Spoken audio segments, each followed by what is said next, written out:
तो हिंदी कक्षा 12 में आप सभी विद्यार्थियों का हार्दिक स्वागत है। विद्यार्थियों, आज हम सभी पढ़ने जा रहे हैं संस्कृत दिग्दर्शिका के चतुर्थ पाठ ऋतु वर्णनम, अर्थात ऋतुओं का वर्णन। तो इसमें सबसे पहले हम लोग देखें वर्षा ऋतु। वर्षा ऋतु में पहला श्लोक है, स्वैनैर्घनानां प्रलवगा प्रबुद्धा विहाय निद्रां चिरसन्निरुद्धां अनेकरूपा कृतिवर्णनादा नवाम्बुधाराभिहता नदन्ति। तो जो यह श्लोक है ये वर्षा ऋतु से संबंधित है। आप सभी विद्यार्थी सबसे पहले अपने पास किताब रखें, कॉपी रखें, पेन रखें और जो भी महत्वपूर्ण शब्दांश हैं उनके अर्थ को लिखें। जो भी महत्वपूर्ण टॉपिक है उसको लिखें। देखें, स्वैनैर्घनानां, आज के समय में चूंकि वर्षा भी हो रही है, पानी गिर रहा है और यह श्लोक पढ़ने में भी बड़ा आनंद आ रहा है। यहाँ पर स्वैनैर्घनानां, स्वैनैर माने गर्जना से, घनानां बादलों की। अब आप यहाँ पर देखें, स्वैनई में तृतीया विभक्ति का बहुवचन प्रयोग किया गया है और घनानां अर्थात घन माने बादल, नाम षष्ठी का बहुवचन प्रयोग किया गया है। तो बादलों की आवाज से या बादलों की गर्जना से, बादलों की गर्जना से प्रलवगाह माने मेढक। अब प्रलवगाह में बहुवचन का प्रयोग किया गया है क्योंकि जब बादलों की गर्जना होगी तो एक मेढक तो वहां पर है नहीं, संसार में बहुत से मेढक है, इसलिए प्रलवगाह माने बहुत से मेढक, प्रबुद्धा माने जाग गए हैं। तो जब बादलों की गर्जना हुई वर्षा ऋतु में तो बहुत से मेढक जाग गए हैं। कैसे? बोले विहाय निद्रां चिरसन्निरुद्धां। विहाय माने छोड़कर, निद्रा माने नींद को, तो नींद को छोड़कर जो चिरसन्निरुद्धां, जो चिर माने लंबे समय से, निरुद्धां जो रुके हुए थे, जो बहुत समय से, जैसे ग्रीष्म ऋतु है और आपके शीत ऋतु है, तो इन ऋतुओं से जो लगभग 8 महीने से जो लंबे समय से सो रहे थे, जो रुके हुए थे, ऐसे मेढक जब बादलों की गर्जना हुई तो उनकी आवाज को सुनकर उन्होंने सुनी आवाज कि अब वर्षा ऋतु आ गई है, पानी, चूंकि अब पानी भी बरसेगा, पानी बरस रहा है, तो अब वो सभी मेढक बादलों की गर्जना को सुन करके प्रबुद्धा माने जाग गए हैं। अनेक रूपाकृति वर्णनादा, जो कैसे हैं? बोले अनेक रूपाकृति, अनेक रूप, अनेक रूपों वाले हैं। आप लोगों ने देखे होंगे मेढक, कुछ पीले मेढक आते हैं, मतलब अलग अलग प्रकार के, अलग अलग रंग बिरंगे मेढक आते हैं। तो अनेक रूप वाले, आकृति, कुछ छोटे होते हैं, कुछ बड़े होते हैं, कुछ ज्यादा बड़े होते हैं। तो अनेक आकृति वाले वर्णनादा मतलब वर्णों वाले, नादा माने आवाज कर रहे हैं। और वर्षा ऋतु में आप लोगों ने देखा होगा कि जहां पर पानी भरा होता है, आप खेतों पर जाएं और कई ऐसे स्थानों पर जाएं जहां पर पानी भरा होता है, तो वहां पर बहुत से मेढक नादा आवाज करते हैं। अब आप लोगों ने आवाज सुनी होगी, जो टन टन की आवाज इत्यादि होती है, बहुत प्रकार की आवाजें होती हैं।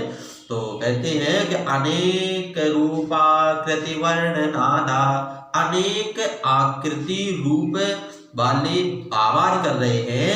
नवाम्बुधारा विहिता नदन्ति, नवाम्बुधारा, नव माने नए, अम्बुधारा, अम्बु माने होता है जल की धारा वाले, अविहिता जब उनके ऊपर पानी गिरा, अभिहत हुए, जब उनके ऊपर पानी गिरा, पानी से वो प्रताड़ित हुए, तो नदन्ति माने बोल रहे हैं। तो जो मेढक हैं वह पानी गिरने के कारण, पानी से उन्हें परेशानी उत्पन्न होने के कारण सभी अनेक प्रकार के रंग वाले, अनेक आकृति वाले, जो लंबे समय से अपनी निद्रा में थे, ऐसी निद्रा को छोड़ करके जो मेढक है वह बादलों की गर्जना से उन्होंने अपनी निद्रा को छोड़ दिया है और पानी से प्रताड़ित होकर के वह मेढक बोल रहे हैं। तो आप लोग समझें कि अनेक रूप, आकृति, वर्ण और स्वर वाले बादलों की गर्जना से बहुत समय से रुकी हुई निद्रा को त्याग कर जागे हुए मेढक नवीन जलधारा से प्रताड़ित होकर बोल रहे हैं। दूसरा श्लोक देखें। मत्ता गजेंद्रा मुदिता गवेंद्रा बने सुविक्रांत तरा मृगेंद्रा रम्या नगेंद्रा निवृता नरेंद्रा प्रक्रीडितो वारिधरई सुरेंद्रा। अब वर्षा ऋतु में किस प्रकार का माहौल हो जाता है उसका वर्णन करते हुए यहाँ पर ऋतु वर्णन में यह श्लोक अवतरित होता है। तो कहते हैं मत्ता गजेंद्रा, गज इंद्रा, गजेंद्र माने हाथी, तो हाथी मत्ता माने मदमस्त हो रहे हैं, जो हाथी है वो मदमत्त हो रहे हैं। मुदिता गवेंद्रा, और जो गवेंद्र हैं, जो सांड हैं, वो मुदिता माने प्रसन्न हो रहे हैं। आप लोगों ने देखा होगा कि जब पानी की वर्षा होती है तो बहुत से जो पशु पक्षी, जो पशु हैं, वह पानी की वर्षा होने पर यहाँ के वहां कूदने लगते हैं, प्रसन्न होते हैं। तो कहते हैं कि मुदिता गवेंद्रा, जो गवेंद्र हैं, जो सांड हैं, वह मुदिता, वह अत्यधिक प्रसन्न हो रहे हैं। और बने सुविक्रांत तरा मृगेंद्रा, वो जो मृगेंद्र हैं, जो मृग इंद्र माने अर्थात जो पशुओं के राजा हैं, जो शेर हैं, वह अत्यधिक विक्रांत तरा, वह विक्रमशाली हो रहे हैं, मतलब उन्हें भी आनंद की अनुभूति हो रही है। जंगल में जो शेर हैं उन्हें भी आनंद की क्या हो रही है, अनुभूति हो रही है। और कहते हैं रम्या नगेंद्रा निवृता नरेंद्रा, रम्या नगेंद्रा, जो नगेंद्र हैं वह अत्यधिक रम्य हो गए हैं, वो अत्यधिक सुंदर हो गए हैं। निवृता नरेंद्रा, वो जो नरेंद्र माने जो राजा हैं, तो राजा महाराजा भी क्या हो गए हैं, तो कहते हैं निवृता, निवृता माने रुक गए हैं। तो जो राजा महाराजा जो यात्राएं कर रहे थे, जो उनका आवागमन था वो रुक गए, वो रुक गया है, क्योंकि नदियों में पानी आ जाएगा, हर जगह जल हो जाएगा, तो सभी रुक जाते हैं। अर्थात आपने देखा होगा कि जितने भी लोग हैं वो भले ही 8 महीने यहाँ वहां रहे, बाहर रहे, लेकिन जो वर्षा ऋतु के 4 महीने हैं, तो वर्षा ऋतु के 4 महीनों में सभी लोग अपने अपने घरों पर आ जाते हैं। तो यहाँ पर राजाओं की भी यात्राएं रुक गई हैं, राजा अपने घरों में रुक गए हैं। और प्रक्रीडितो वारिधरई सुरेंद्रा, तो प्रक्रीडितो माने खेल रहे हैं, वारिधरई, वारी माने जल, धरई माने धारण करने वाले, तो पानी को धारण करने वाले धरई। अब यहाँ पर आप देखें धरई में तृतीया विभक्ति के बहुवचन का प्रयोग किया गया है, अर्थात बारी धरई माने बादलों के द्वारा, बारी को धारण करने वाले बादल और उनके द्वारा सुरेंद्र, सुर माने देवताओं के, इंद्र माने राजा, अर्थात इंद्र भगवान। तो जो इंद्र भगवान है वह बादलों से खेल रहे हैं। तो रम्या नगेंद्रा निवृता नरेंद्रा, रम्या माने सुंदर, नगेंद्र माने पर्वत, जो पर्वत है वो अत्यधिक सुंदर लगने लगे हैं। निवृता नरेंद्रा, और जो राजा महाराजा है वह रुक गए हैं, उनकी यात्राएं रुक गई हैं। प्रक्रीडितो वारिधरई सुरेंद्रा, और जो सुरेंद्र हैं, जो इंद्र हैं, वह बादलों से खेल रहे हैं। आगे चलते हैं। वर्षा प्रवेगा विपुला पतंती प्रवान्ति वाता समुदेन वेगा प्रणष्टकूला प्रवहन्ति शीघ्रं नद्यो जलं प्रतिपन्न मार्गा। वर्षा प्रवेगा विपुला पतंती, वर्ष माने वर्षा हो रही है, प्रवेगा माने अत्यधिक वेग के साथ। आज जो वर्षा है वह अत्यधिक वेग के साथ हो रही है। विपुला पतंती, विपुला माने अत्यधिक मात्रा में, घनी मात्रा में, पतंती माने गिर रही है। और वर्षा हो रही है, परंतु कैसी हो रही है? तो बोले विपुला, विपुला माने अत्यधिक हो रही है, वर्षा हो रही है। अब वर्षा भी कई प्रकार की होती है? तो अत्यधिक मात्रा में वर्षा हो रही है। और आगे कहते हैं प्रवांति बाता समुदीर्ण वेगा। प्रवांति बाता, प्रवांति माने बह रही है, बाता माने हवाएं। अब यहाँ पर बाता माने हवाएं, तो जो हवाएं हैं वह बह रही हैं। और कैसी बह रही हैं? बोले समुदीर्ण वेगा, अत्यधिक प्रबल वेग के साथ हवाएं भी चल रही हैं। तो आंधी भी आ रही है, तो अत्यधिक मात्रा में तेज वेग के साथ हवाएं चल रही हैं। और अत्यधिक मात्रा में पानी की वर्षा विपुला पतंती, अत्यधिक मात्रा में गिर रही है। और प्रनष्टकूला प्रवहन्ति शीघ्रम, प्रनष्टकूला, प्रनष्ट माने नष्ट करती हुई, कूला माने किनारों को, और किनारों को नष्ट करती हुई, प्रवहन्ति माने बह रही है, शीघ्रम माने शीघ्र, नद्यो जलम, जो नदी का जल है वह तीव्र मात्रा में बह रहा है। प्रतिपन्न मार्गा, जो अपने मार्ग को बदल रही है। अब आप यहाँ पर देखें, वर्षा ऋतु में इतना पानी गिर रहा है कि नदियों में पानी नहीं बन रहा है, पानी अपना मार्ग स्वयं बना रहा है। अर्थात यहाँ का वहां पानी जा रहा है। प्रनष्टकूला, और जितने भी किनारे हैं उनको तोड़ रहा है। जब नदियों की धारा जा रही है, पानी की धारा जा रही है, तो वहां पर जो किनारे हैं उनको वह नष्ट करती हुई जा रही है। अर्थात प्रनष्टकूला प्रवहन्ति शीघ्रम, जो धारा है वह अत्यधिक शीघ्रता से बह रही है। और नद्यो जलम भी प्रतिपन्न मार्गा, पानी इतना अधिक हो गया है कि पानी स्वयं अपने मार्ग का निर्माण कर रहा है, उस मार्ग से नहीं जा पा रहा है। अर्थात अधिकता होने के कारण वह अपना नया मार्ग बना रहा है या खोज रहा है। आगे चलते हैं। घनोपगूढ़म गगनम न तारा, न भास्करो दर्शनमभ्युपेति, न वै जलोघैर्धरणी वितृप्ता, तमो विलिप्ता न दिशा प्रकाशा। घनोपगूढ़म, घन माने बादल, उपगूढ़ माने ढके हुए।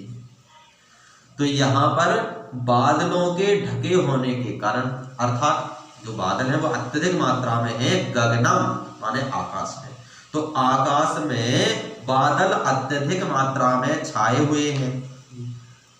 न तारा न भास्करो दर्शन अभ्युपेति, ना तो तारे दिखाई दे रहे हैं, ना भास्करो ना सूर्य दिखाई दे रहा है। दर्शन अभ्युपेति, दर्शन प्राप्त नहीं हो पा रहे हैं। अर्थात ना तो रात्रि में तारे दिखाई दे रहे हैं और ना ही दिन में भास्करो, भास्कर माने सूर्य, तो ना ही दिन में सूर्य के दर्शन हो रहे। मतलब ये जानकारी नहीं, इतनी मात्रा में, इतनी अधिक मात्रा में बादल छाए हुए हैं कि रात और दिन की जानकारी ही नहीं मिल पा रही है कि रात्रि है कि दिन है। क्योंकि ना तो रात्रि में तारे दिखाई दे रहे हैं और ना ही दिन में सूर्य के दर्शन हो रहे हैं।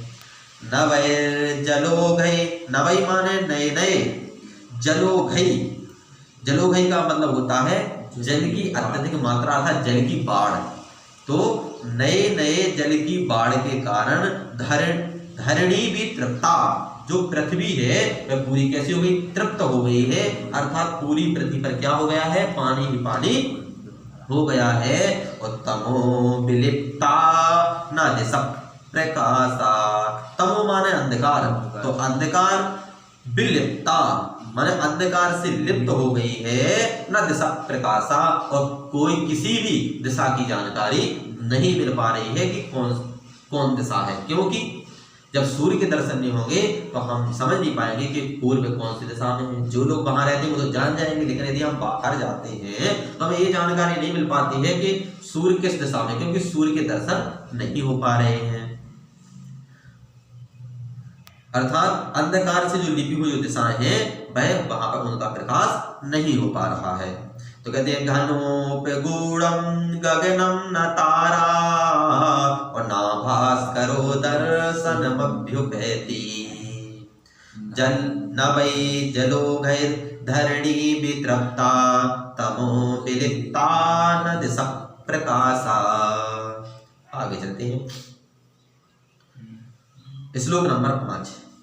महांति कूटानि मही धराणां धारा विधौतान्यधिकं विभान्ति महाप्रमाणे विपुलै प्रपातै मुक्ता कलापैर्विलम्ब्यमानै। अब आप यहाँ पर देखें, महांति कूटानि, महांति माने महान, बड़े बड़े, कूटानि अर्थात कूट माने चोटियां, चोटियां बड़ी बड़ी ऊंची ऊंची चोटियां मही धराणाम, मही माने होती है पृथ्वी, धराणा माने धारण, और धारा विधौतान, धारा के कारण विधौतान माने धुल गए हैं, जो अधिकम विभांति, जो अत्यधिक सुशोभित हो रहे हैं। अब आप यहाँ देखें कि जब बड़े, जितने भी बड़े बड़े कूट हैं, बड़े बड़े पर्वतों की जो ऊंची ऊंची चोटियां हैं, वो पानी की धारा के कारण, वर्षा ऋतु में पानी की धारा के कारण वह धुल गई हैं, जो अत्यधिक विभांति, विभांति माने सुशोभित हो रही हैं।